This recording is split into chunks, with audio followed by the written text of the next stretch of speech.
On October 2nd, a Russian logistics train with 30 tanker cars moved along its scheduled route towards the Crimean Peninsula. For the Russian military, this railway was the last reliable lifeline. Constant Ukrainian attacks had made road convoys extremely risky, while Ukrainian sea drones had made maritime supply routes just as insecure. As a result, the railway had become the main channel for moving large amounts of fuel and other essential supplies south. This heavy reliance, however, created a massive strategic weakness. Unaware of the danger ahead, the train's crew continued their journey, all while a Ukrainian intelligence network tracked their every move. Within minutes, waves of explosive drones would be launched, aimed not at the engine or the crew, but at the highly flammable cargo they were hauling. The intelligence work leading up to the attack was both deep and complex. Ukrainian forces were operating in an area where Russian electronic jamming and poor visibility for drones posed major hurdles. To overcome this, they built a layered intelligence and surveillance system designed to focus communication signals in the target area, ensuring they could control their drones despite Russian interference. The final intelligence picture was pieced together from many different sources. This included optical and thermal imagery, commercial SAR, station-level GSM intercepts, and captured locomotive telemetry gathered from listening devices and electromagnetic analysis. By combining various intelligent sources from satellite images to intercepted signals, operators built a complete picture of the train's movements. This allowed them to see through Russian camouflage, bypass signal jamming, and know the train's exact route and schedule. Based on this precise information, they calculated the perfect ambush spot and deployed 3 echelons, targeting, dive strike, and a third for signal backup and return sabotage. The weapon of choice was the Malik 52, a modified kamikaze drone built to withstand high temperatures and the stresses of its mission. Each Malo 52 had a range of 210 km and was equipped with a dual guidance system that worked with both GLONASS and GPS navigation. Its links used AES 128 encryption and a satellite-based recall algorithm. The drone itself was small, weighing about 5 kg and made from polymer composites. It carried a special low-density explosive charge. This payload wasn't designed to destroy a target with blast force alone. Instead, its job was to puncture the fuel tanker and ignite the cargo.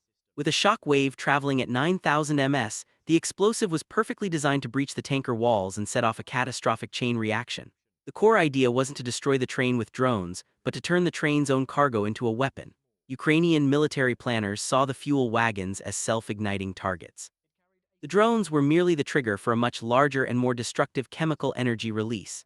The fuel itself would provide devastating power. This approach meant that a relatively small and inexpensive investment in drones could cause a chain reaction with exponentially greater destructive force.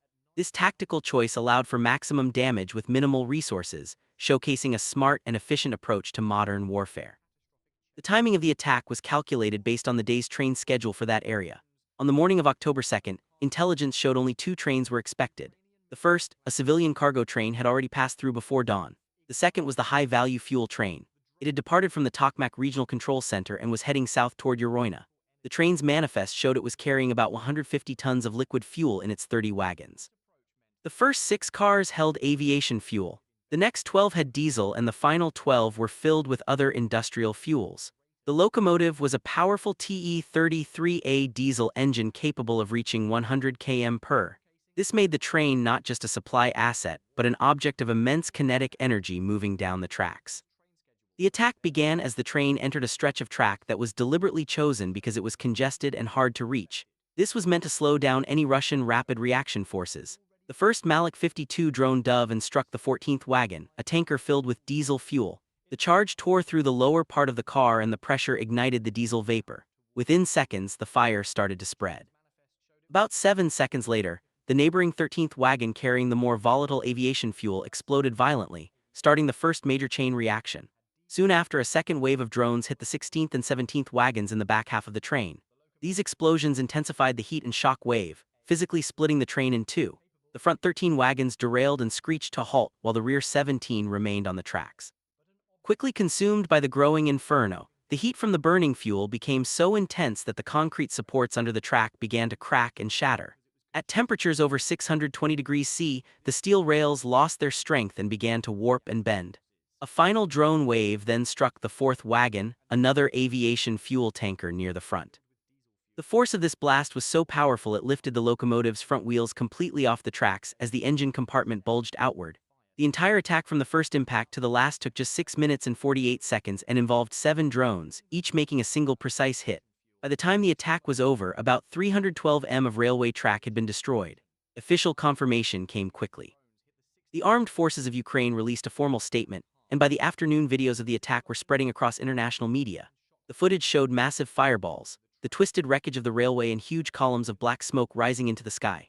For the first 90 seconds, the scene was dominated by a massive fire with flames reaching 27 m high. Within 3 minutes the fire had spread along 200 m of track, visibly bending nearly half of the steel rails. The intense heat also set fire to dry grass and bushes nearby, starting several smaller fires. The Malach 52 drones also played a second crucial role: post-strike reconnaissance. Each drone's nose cone was fitted with a low-resolution thermal camera that sent real-time heat maps back to the Ukrainian operators. This data gave them an immediate assessment of the damage, allowing them to see which wagons had not yet been destroyed. The attack also had a significant electronic warfare element. The electromagnetic interference from the drones and the explosions caused a complete communications blackout in the area for nearly 10 minutes. Russian security units guarding the train couldn't contact their command center until 12 minutes after the first impact. This communications breakdown combined with the physical destruction left the Russian response completely paralyzed in the most critical opening moments. Firefighting teams were severely delayed. The first 2 trucks sent from Tokmak couldn't get closer than a kilometer to the site because of the extreme heat. Only specialized military fire control vehicles could reach the scene, and they arrived about an hour after the attack started. By then the wagons with diesel and aviation fuel had been completely burned out. The main fire raged for nearly 3 hours before it began to die down, leaving behind 6 smaller fires started by flaming debris. Later assessments measured a tilde 40% tensile strength loss, 750 degrees C, and tilde 12% subgrade destabilization. The heat had so severely weakened the steel rails that 400 m of track were declared permanently unusable and had to be replaced. The concrete foundations beneath the tracks had also been destabilized by the thermal shock and required major engineering reconstruction. On top of that, critical signaling cables had melted, meaning it would take at least 4 days just to restore communications. In the end, the entire railway line remained closed for a total of 6 days. The immediate effect was devastating for Russia's logistics. Their most critical supply artery into Crimea was cut. Road convoys could only move about 17% of the daily supplies needed, which was nowhere near enough. The single destroyed train had been carrying 150 tons of fuel, enough to keep a mechanized division running for 3 to 5 days. The loss of 6 wagons of jet fuel alone meant over 100 potential helicopter sorties were canceled, directly reducing air support for troops on the ground. The cost of the operation was strikingly one-sided.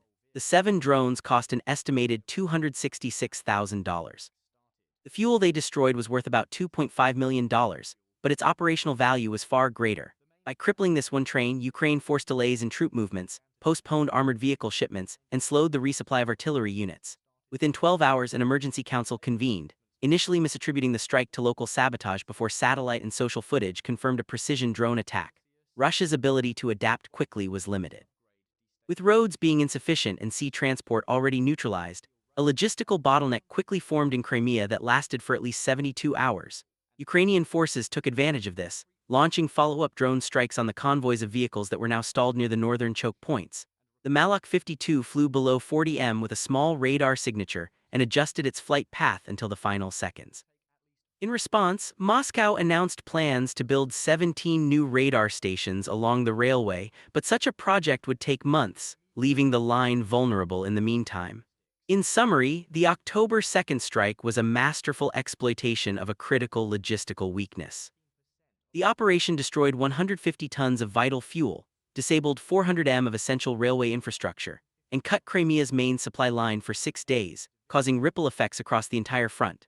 For a cost of less than $300,000, Ukraine inflicted millions of dollars in direct material losses and more importantly imposed a state of operational paralysis on its adversary.